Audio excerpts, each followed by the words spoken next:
semua, welcome back to Yunus Education. Di channel ini kita akan belajar seputar hal edukatif yang datang dari dunia pendidikan.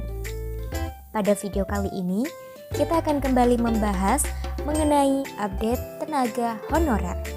Namun seperti biasa sebelum lanjut ke video, jangan lupa terus dukung channel ini dengan cara klik tombol subscribe, like, comment, share, dan aktifkan juga lonceng notifikasinya. Oke baik, langsung saja mari kita simak penjelasan pada video berikut ini.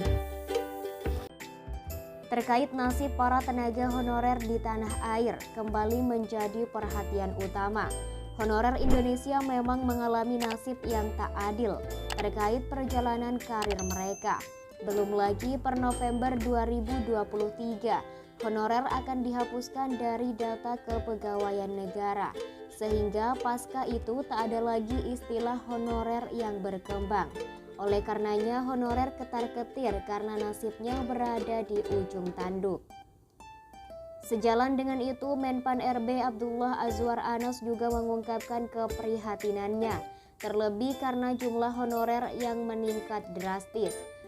Deputi Menpan RB Alex Denny pun mengungkapkan, jika dalam beberapa tahun terakhir saja, honorer di Indonesia meningkat drastis menjadi 2,3 juta. Bahkan Komisi 2 DPR RI yang membidangi urusan aparatur negara dan reformasi birokrasi juga angkat suara. Melihat perjalanannya, pihak Komisi 2 mencatat bahwa jumlah honorer di bidang tenaga teknis saja sangat banyak di seluruh lembaga pemerintah hingga tingkat daerah. Faktanya keberadaan para tenaga teknis ini tersebar luas hampir di setiap kementerian dan lembaga, serta tak boleh dianggap enteng.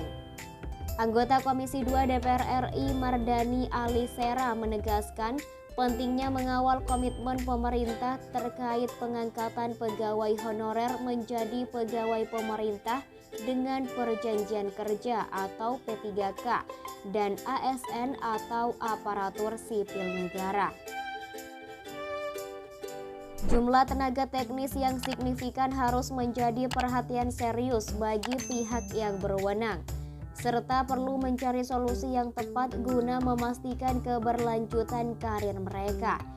Jika dikatakan jumlah honorer tenaga teknis tidak banyak, salah sekali. Karena hampir di setiap kementerian, lembaga, bahkan di SKPD atau Satuan Kerja Perangkat Daerah juga ada.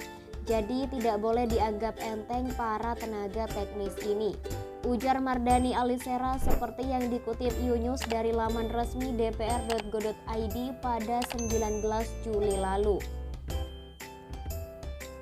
Mardani juga menyoroti kebijakan kenaikan pangkat 6 kali dalam setahun bagi ASN yang berdampak pada persepsi negatif di masyarakat. Bagaimanapun masih banyak pegawai honorer yang nasibnya belum jelas. Tentunya hal ini menjadi sorotan ketika ada kebijakan kenaikan pangkat yang diberlakukan secara berlebihan.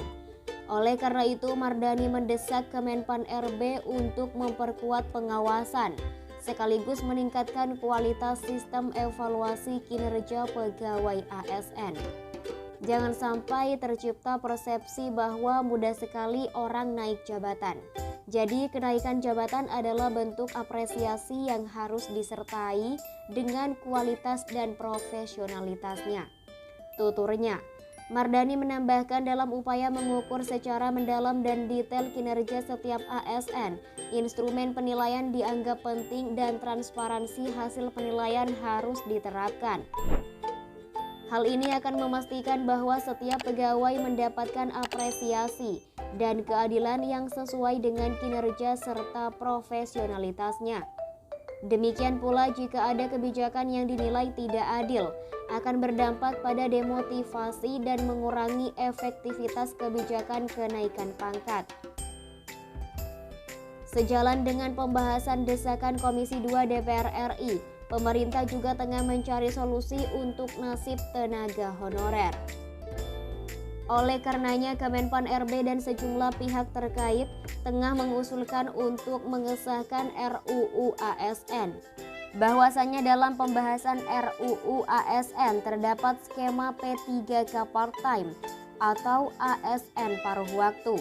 Skema ini diharapkan dapat memberikan kejelasan dan perlindungan bagi tenaga honorer di masa depan. Sebenarnya peraturan kenaikan pangkat ASN 6 kali dalam setahun rencananya akan diatur dalam Peraturan Menteri Pan-RB Nomor 1 Tahun 2023 tentang jabatan fungsional.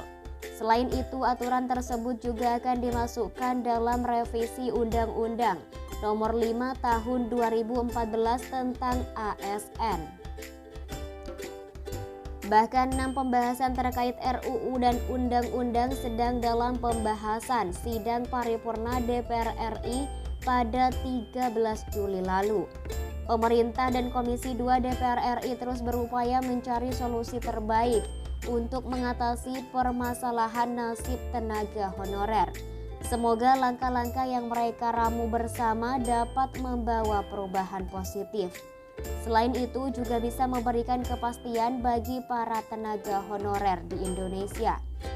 Besar harapan agar RUU ASN dan skema P3K part-time dapat memberikan keadilan dan keberlanjutan karir yang lebih baik bagi seluruh tenaga honorer.